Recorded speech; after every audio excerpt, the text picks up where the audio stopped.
देखिए सावन मेला लगा था इतना बढ़िया। एगो घर में हो रहा है झगड़ा। झगड़ा किसमें हो रहा है? तो रही एगो बगल में दीदी और एक साइड रहे जीजा जी।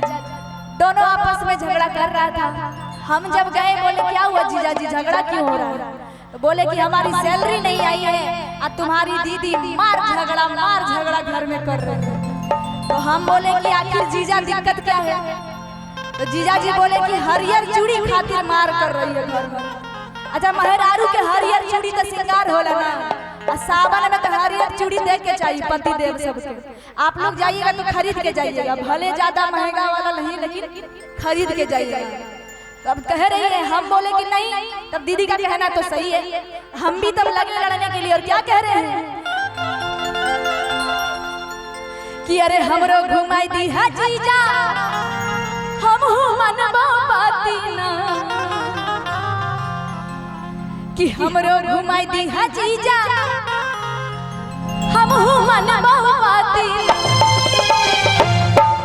कि दीदिया रूस के लवे जीजा हरियर चूड़िया खातिर ना।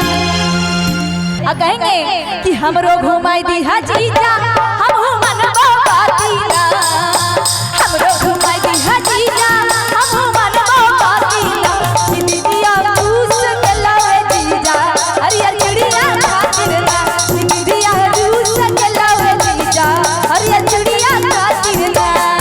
अरे रोजे तो लागो हो दीदिया ऐसे ओकरा डाटी ना, रोजे तो लागो हो दीदिया ऐसे ओकरा डाटी ना। ए जा हमर कोई दीदी बनबो, हमर दीदी के बनबो? कोई बोलबे न करो। आ जीजा जी कोई बनेंगे? कोई नहीं। खर्चा नहीं करवाएंगे, टेंशन मत लीजिए। खाली लड़ रहे हैं झूठो। हाँ, उधर वाले खर्चा नहीं होगा, टेंशन मत लीजिए। अच्छा, खर्चा नहीं होगा तो खर्चा से डर जाते हैं ना। आ दीदी सब सूत गई है, सब थक गई है दीदी सब, है ना। आ कहेंगे कि दीदिया रूस के लवे जीजा हरियर चूड़िया खातिर ना, दीदिया रूस के लवे जीजा हरियर चूड़िया खातिर ना।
गेरुआ सूट पहनते हैं ना सावन में। सावन में कौन रंग का सूट पहनते हैं? गेरुआ रंग का। एक बात नहीं, बम लोग तनी ताली मीठी मीठी बैठे बैठे बजाइए। हाँ, कहिए कि गेरुआ रंग वह सूट वाली आई तो मिलता माफी ना, गेरुआ रंग वह सूट वाली आई तो मिलता माफी ना, कि दीदिया रूस के लवे जीजा हरियर चूड़िया खातिर ना, कि दीदिया रूस के लवे जीजा हरियर चूड़िया खातिर ना।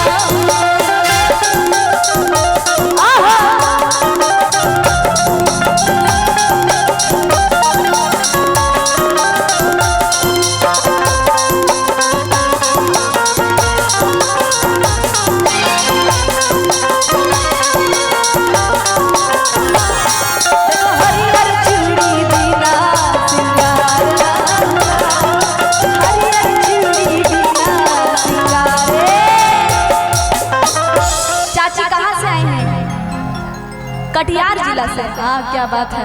अच्छा हरियर चूड़ी सावन में जरूरी है कि नहीं? अच्छा आपका जो हस्बैंडा जी है वो चूड़ी दिया आपको? नहीं दिया। अच्छा फिर से बोलिएगा, दिया है कि नहीं? नहीं दिया है, बोल में मिलेंगे। काहे हम पति आइल बड़ा जा, चाची कहियो भाऊजी की कहियो? आपको क्या अच्छा लग रहा है, भाभी या चाची? इतना बतावा की कहे के चाहिए? यार कहे मौसी। हाँ ठीक है मौसा ये लक्षण थी। कहाँ छा मौसा? कुछ बोलबे न कर, सुती गेल छ जा। तो ही एगो एनर्जी वाला मिलो चाचा ने। मौसा गेले सूत, मौसी गेले उठ। मौसी तो ही ताली बजाए दो ठीक। आ कहो कि गेरुआ रंग बहसुट वाली आई नाम मिलता पापीना, गेरुआ रंग बहसुट वाली आई नाम मिलता पापीना कि दीदिया रूस गेलो जीजा हरियर चूड़िया खातिर, दीदिया रूस गेलो जीजा हरियर चूड़िया। बम जी थक गए पूरा थक गया कि थोड़ा एनर्जी बचा है? अगर बचा है तो थोड़ा सा उठिए, तब ना हमको भी डांस करने में मन लगेगा आप लोग का डांस देख के। हाँ उठ जाइए, आइए इधर आ जाइए। अब बोलिए बोल। जो जो उठे नहीं है, थोड़ा थके नहीं है वो लोग थोड़ा साथ दीजिए, और जो जो थक चुके हैं वो लोग बैठ जाइए। हाँ जो जो थके नहीं। आ चाचा की बात है, जब अपना चाचा चाची सब दरबार में है तो हमको कहाँ कहीं से खोजना पड़ेगा, है ना? कहिए मिलकर कि गेरुआ रंग बहसुट वाली आई ना मिलता पापीना, गेरुआ रंग बहसुट वाली आई ना मिलता पापीना कि दीदिया रूस गेलो जीजा हरियर चूड़िया खातिर, दीदिया रूस गेलो जीजा हरियर चूड़िया खातिर ना। क्या बात है?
अच्छा चूड़ी नहीं मिलेगा चाचा?